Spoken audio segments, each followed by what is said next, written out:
dun, dun, dun, dun, dun. Yeah, and then it was, I swear, it was like the most beautiful thing ever. Like everything just seemed like beautiful. Like the part where she was like, I thought I could organize freedom. How Scandinavian of me was the first time that was when I was like watching like the large scale of like leaving like Atlanta, and then it just so happened that the perfect timing, I swear, very perfect. You know when the plane gets above the clouds, and then like starts and then like kind of settles and rests. Basically, that was the exact moment that the next song played. Like the strings, wow. Yeah, that's the exact moment the strings started to play. Start. Exactly. That's such an album, though. No, it's so yeah. It's like beautiful. But what I did want to bring up though is Pyramid Song, because I actually did another one of these where the other person had a thing of everything in its right place, and Everything in Its Right Place was a very special song for me. And so was Pyramid Song. Like, Everything in Its Right Place, that was the first time that I went to the college that I wanted to go to. It was like an art school. I didn't end up staying there. It was too expensive. But that was like one of the first times in my life where I was just kind of like, yo, this is like what I want to do and this is what I'm going towards it. Like, and even though I, in the end, felt like it wasn't the right place to be, the right thing to do, that's what that song reminds me of. I say also Pyramid Song too, because that was one of the most beautiful things I had ever heard at that point in time. And I was kind of always like a little bit like, felt weird about the fact that that particular album was supposed to be like the like throwaways from like the Kid A album, basically. I thought it was more of a continuation, so a second part. Yeah. So they just wanted to do it in two parts. That's my understanding of it. That's kind of like what ended up happening, but the thing is like, they were all created in the same session. In the same session, yeah. Yeah. So I also remember Pyramid Song because it was apparently they wrote the entire thing in like 5 minutes apparently, and it was just the most like beautiful thing like ever. Just that beat. Yeah, it's just like, it's like what?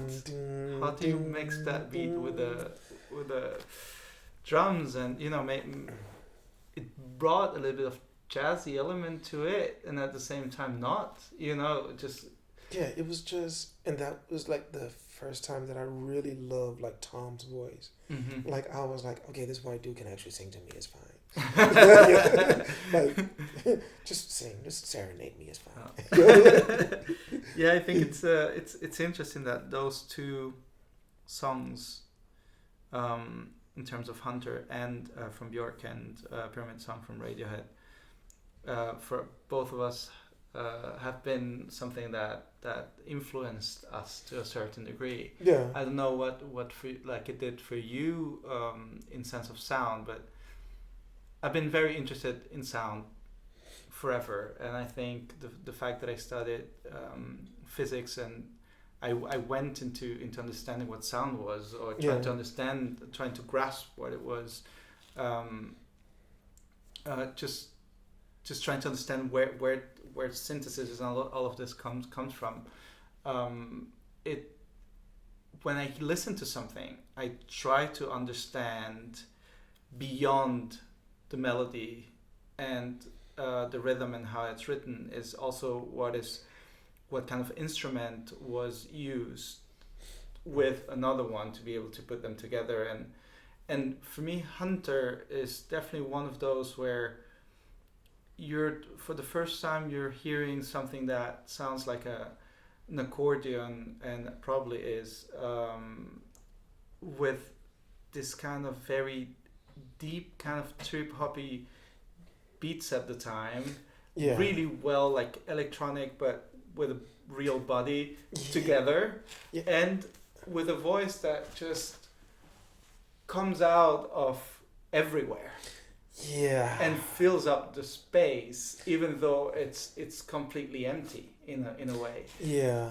And I think that was one of those first songs that made me listen more also into headphones. Yeah. Like it's one of those songs that you just listen in your headphones and you want to stay there. Yeah, it is very much a headphone album. It's a headphones album. And Yeah. the whole album. But that song in particular for me just makes that you know the rhythm that just goes like into, the stereo. different. It's just the stereo image is very interesting. And the same happens somehow in Pyramid Song, where the mix of the whole drums is so different. It just fills both of your ears, which is I think they started to make me understand mixing very different, like, or take a step back into what mixing was, or trying to understand what it was and how it worked, and also putting together sounds that are a little bit different than just a rock song, you know, that we used to know a little bit better how it was before. So I don't know, I just want to say that for me that used to be, those are two songs that also came out kind of at this not same but similar times, maybe 4 years apart.